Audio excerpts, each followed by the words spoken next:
बोल news headquarter. अस्सलामुअलैकुम। बोल न्यूज में खुशामदीद। मैं हूँ शाइस्ता शहजाद। मैं हूँ सैयद रजी और मैं हूँ आपके साथ वरीशा जुल्फ़िकार। हेडलाइंस आप जान चुके हैं, आज खबरों में बात होगी। जवाबी चिट्ठी आ गई, इलेक्शन से फरार, बोल छा गया,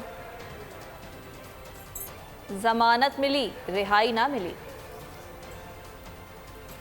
आटा लेना मुश्किल ही नहीं नामुमकिन, बल्दियाती इंतखाबात का दंगल, और कराची वालों तैयार रहो। बुलेटिन का आगाज करेंगे। वजीर आजम शहबाज शरीफ ने सदर आरिफ अलवी के खत को तहरीक इंसाफ की प्रेस रिलीज करार दे दिया। जवाबी खत में जवाबात के बजाय इल्जामात की बारिश, हुकूमत और इलेक्शन कमीशन के गैर आइनी इकदाम दुरुस्त करार दे दिए। पंजाब और खैबर पख्तूनख्वा में इंतखाबात न करने के फैसले पर आइनी बहरान का पर्दा डालने की कोशिश, हुकूमत को कमजोर करने की कोशिश, नाकाम बनाने का दावा करके तहरीक इंसाफ को धमकी भी दे डाली। वजीर आजम शहबाज शरीफ ने सदर आरिफ अलवी के खत को तहरीक इंसाफ की प्रेस रिलीज करार दे दिया।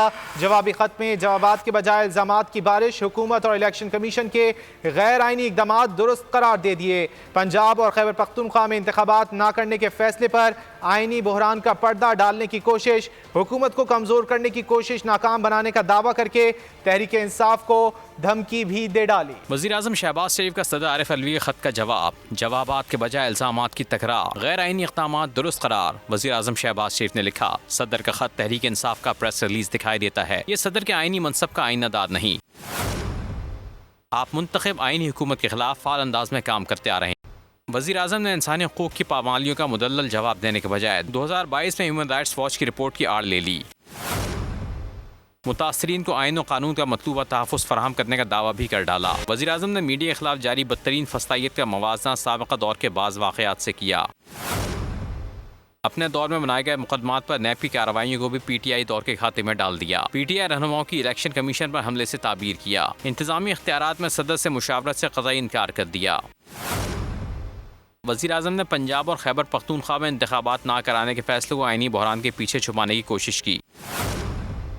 इदारों को इंतखाबात की जिम्मेदारियां पूरी करने का हुक्म देने का जवाब भी गोल कर दिया। किसी को भी कानून शिकनी ना करने देने का कहकर तहरीक इंसाफ की सियासी जद्दोजहद को मुतनाज़ा बनाने की कोशिश की। मुंतखब हुकूमत को कमजोर करने की हर कोशिश नाकाम बनाने का दावा करने की धमकी भी दे डाली। वज़ीर आज़म शहबाज शरीफ ने सदर मुमलिकत डॉक्टर आरिफ अलवी के लिखे गए खत का जवाब दे दिया है। शहबाज शरीफ ने खत का जवाब देने के बजाय इल्जामात की बारिश कर दी है। इसी पर बात करने के लिए हमें ज्वाइन किया पाकिस्तान तहरीक इंसाफ के सीनियर रहनुमा फवाद चौधरी ने। फवाद साहब, बहुत शुक्रिया आपके वक्त का। फवाद साहब, ये बताइएगा कि वज़ीर आज़म ने सदर मुमलिकत के खत को PTI की प्रेस रिलीज करार दे दिया है, क्या कहेंगे आप इस पर?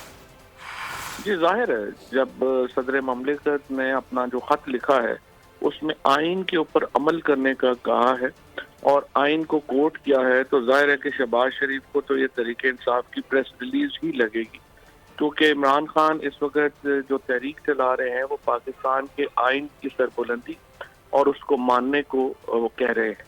और यही बात सदर मुमलिकत ने लिखी है कि आप आइन के ऊपर अमल करें और यकीनन उनको प्रेस रिलीज लगेगी। दूसरी बात यह है कि जो गुफ्तगू सदर साहब ने अपने खत में की है इसमें तो उसका जवाब ही नहीं है। ये तो एक सियासी बयान है जो वज़ीर आज़म ने अपने किसी प्रेस सेक्रेटरी से लिखवा के वापस भिजवा दिया है। सदर मुमलिकत ने स्पेसिफिक क्वेश्चंस किए थे जिसपे उन्होंने उस आइनी बहरान का जिक्र किया था जो सूबों में इलेक्शन ना कराने की वजह से पैदा हो रहा है। इसके बाद सदर मुमलिकत ने वज़ीर आज़म को उनकी जिम्मेदारी बताई थी कि उनके साथ कंसल्टेशन जो है वो किन अमूर के ऊपर ज़रूरी है और वो क्यों नहीं की जा रही। और उसके साथ साथ सदर मुमलिकत ने एक इंतहाई मैं समझता हूँ स्टेट्समैन का किरदार अदा करते हुए ये कहा था कि आप आइन के मुताबिक चलें। तो जो उसका जवाब है वो सारा उन्होंने ऐसे दिखाया है जैसे कोई इंफॉर्मेशन सेक्रेटरी हो वो किसी सियासी जमात की। एक वज़ीर आज़म का ये खत नहीं था। दूसरी बात, जिस दो केसेस का जिक्र कर रहे हैं ये वो सारे केसेस हैं जो इन्होंने आके नैब लॉ में अमेंडमेंट करके ख़त्म किए और उनका कभी भी मेरिट्स के ऊपर जो है वो अभी तक उसका होना बाकी है। मेरिट्स के ऊपर इनके खिलाफ शरीफ फैमिली के खिलाफ मुकदमों का फैसला होना अभी बाकी है और वो इंशाल्लाह होगा। और जो आखिरी बात ये है कि ये जो इनके ऊपर मुकदमे थे सारे के सारे, हमारा तो एक भी नहीं बनाया हुआ था। ये तो वो सारे मुकदमे थे जो हमसे पहले एतवार में इनके खिलाफ बने और उसका जवाब ये अभी तक नहीं दे सके। एक साजिश के तहत हमारी हुकूमत गिराकर मुल्क पर जराइम पेशा अनासर को मुसल्लत किया गया। साहिब इख्तिदार का एक ही एजेंडा है कि इमरान खान को इख्तिदार से कैसे बाहर रखना है। इनकी एक ही कोशिश है कि इलेक्शन से भागो, आइन तोड़ना पड़ता है तो तोड़ दो। चेयरमैन PTI इमरान खान का मीनार पाकिस्तान पर तारीखी जलसे से खिताब। कहा, सुप्रीम कोर्ट की हुक्म अदूली की कोशिश की जा रही है। 90 दिन में इलेक्शन कराना आइन का तकाजा है। कह रहे हैं इलेक्शन के लिए पैसे नहीं। आज पैसे नहीं तो अक्टूबर में कहां से आएंगे? इसका मतलब इलेक्शन होंगे ही नहीं।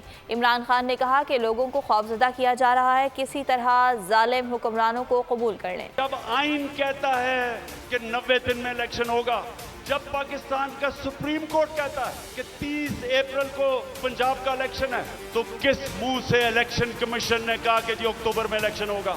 हमारे पास ये कहते पैसे नहीं है। तो मुझे ये इलेक्शन कमीशन मुझे ये बताए कि मुल्क का तो तुमने वैसी दिवालिया निकलता जा रहा है, तो अक्टूबर में किधर से पैसे आएंगे?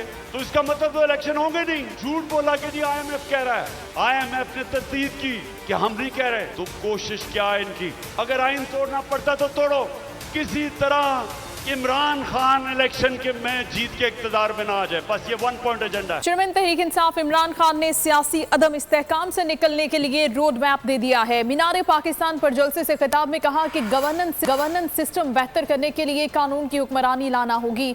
जिस तरह हुकूमत चलाई जाती है इसको मुकम्मल तौर पर तब्दील करना होगा। चेयरमैन तहरीक इंसाफ इमरान खान ने सियासी अदम इस्तेहकाम से निकलने के लिए आवाम को रोड मैप दिया। मीनार पाकिस्तान पर जलसे से खिताब में कहा कि गवर्नेंस सिस्टम बेहतर करने के लिए कानून की हुक्मरानी लाना होगी। अब तक इस मुल्क में कानून की हुक्मरानी नहीं आएगी, हमारी जिंदगी में जिल्लत है। मुल्क का गवर्नेंस सिस्टम ठीक करना पड़ेगा, उसके लिए रूल ऑफ लॉ लाना पड़ेगा, मुल्क की एनवायरनमेंट चेंज करनी पड़ेगी। जिस तरह हम गवर्नमेंट चलाते हैं बिल्कुल चेंज करना पड़ेगा। सबसे बड़ा असासा पाकिस्तान का बैरून मुल्क पाकिस्तानी है। उनके पास जो डॉलर्स पड़े हुए हैं, अगर हम अपना गवर्नेंस सिस्टम ठीक कर लें, हम अपना रूल ऑफ लॉ ठीक कर दें, अगर वो अपना सरमायाकारी करते हैं पाकिस्तान में, तो हमारा जो अदलिया का निजाम है, जो हमारा गवर्नेंस सिस्टम है, वो उनके सरमाए की हिफाजत करेगा। 200 अरब डॉलर 18,000 पाकिस्तानी अमेरिकन के हैं। ये जो चैलेंज है, ये हम सिर्फ एक कौम बन के जीत सकते हैं, और कौम बनेगी जिसकी बुनियाद रखी जाएगी इंसाफ के ऊपर, कानून की हुक्मरानी के ऊपर। और इसलिए आखिर में हम अपनी अदलिया को आज पैगाम देना चाहते हैं कि कौम आपके साथ खड़ी है और आपने आइन की हिफाजत करनी है, और इंशाअल्लाह इस मुल्क को एक अजीम कौम बनाएंगे। 2000 गिरफ्तारियां, छापे, FIRs और कंटेनर्स भी आवाम को ना रोक सके। निगरान सरकार के तमाम हथकंडे नाकाम हो गए। मीनार पाकिस्तान जलसा कामयाब हो गया। कप्तान की आवाज़ पर आवाम का समंदर उमड़ आया। इमरान खान ने बड़ी तादाद में शिरकत पर आवाम का शुक्रिया अदा किया।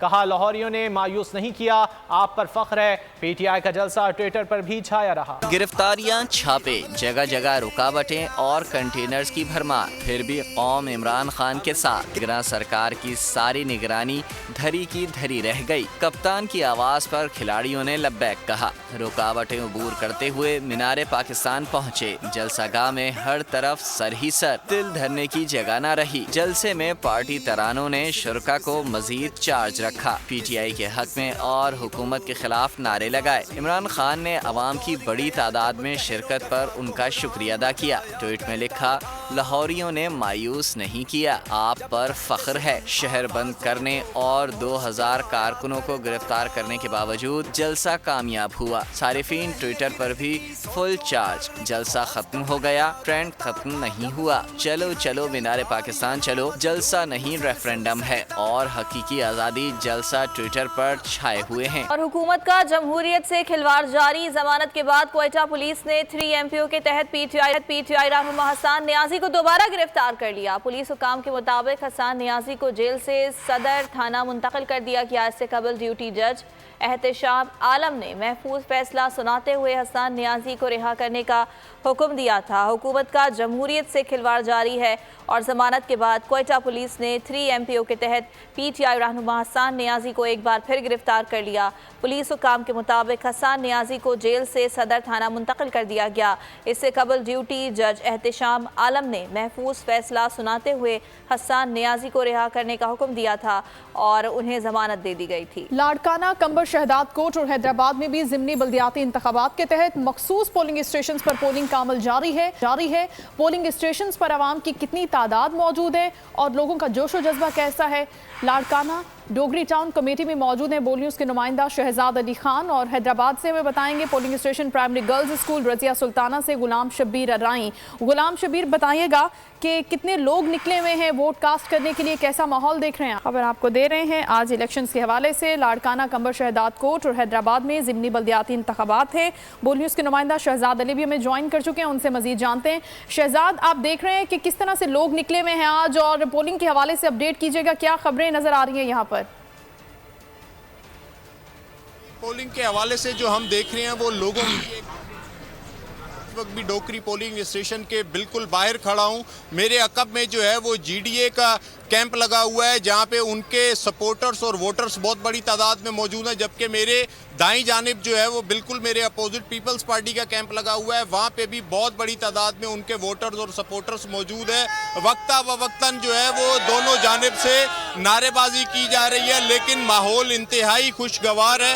वोटर्स की तादाद की बात की जाए तो आज सुबह से ही 8:30 बजे से तकरीबन पोलिंग का अमल शुरू हुआ और बहुत बड़ी तादाद में वोटर्स जो हैं वो अपना हक़ रायदही इस्तेमाल करने के लिए पोलिंग स्टेशन का रुख किए हुए हैं। ख़वातीन की एक बहुत बड़ी तादाद है। तकरीबन इस वक्त पोलिंग को शुरू हुए आधा वक्त गुजर चुका है, लेकिन इस वक्त भी हम देख रहे हैं कि वोटर्स की गहमा गहमी है। वोट कर लेते हैं हैदराबाद का, वहाँ मौजूद हैं गुलाम शब्बीर। गुलाम शब्बीर, बताइए हैदराबाद में क्या सूरत हाल है, कैसा टर्न आउट देख रहे हैं? जी बिल्कुल, टर्न आउट की अगर हम बात करते हैं तो सुबह सवेरे ये जो इस्लामाबाद का इलाका है यूसी 28 का वार्ड 1 जो है उसमें जो गर्ल्स प्राइमरी स्कूल है रजिया सुल्ताना, वहाँ पे टर्न आउट जो है हैरत अंगेज़ तौर पे जो है वो हमें 50 to 60% नज़र आ रहा था। लेकिन उसके बाद जब पाकिस्तान पीपल्स पार्टी और पाकिस्तान तहरीक इंसाफ के जो कारकुनान हैं उनके दरमियान जो एक मामूली झगड़ा हुआ जिसमें लातों मुक्कों और घोंसों किया गया, उसके बाद जब पुलिस यहाँ पे पहुँची और इलेक्शन कमीशन जो है वो उसका अमला यहाँ पे पहुँचा, उसके बाद हैरत अंगेज़ तौर पर जो टर्न आउट है वो हमें कम दिखाई दे रहा है। इस वक्त अगर देखा जाए तो टर्न आउट 50% से कम होकर 10% तक जो है वो रुक चुका है।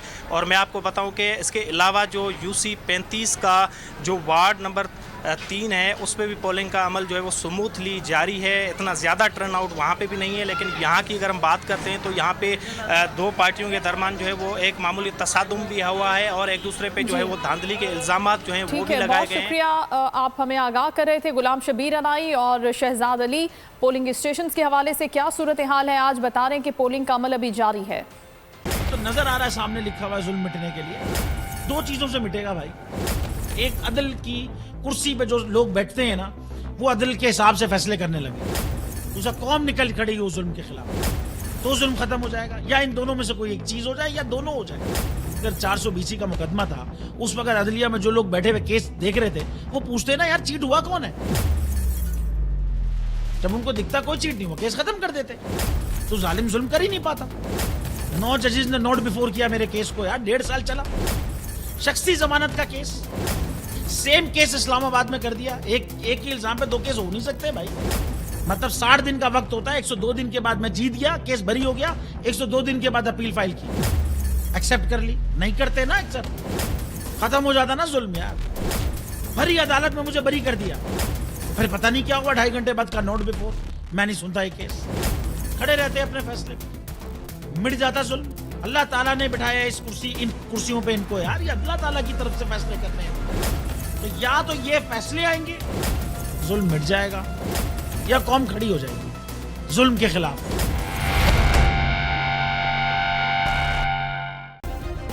सब्सक्राइब करें और बेल दबाएं ताकि कोई खबर रह न जाए।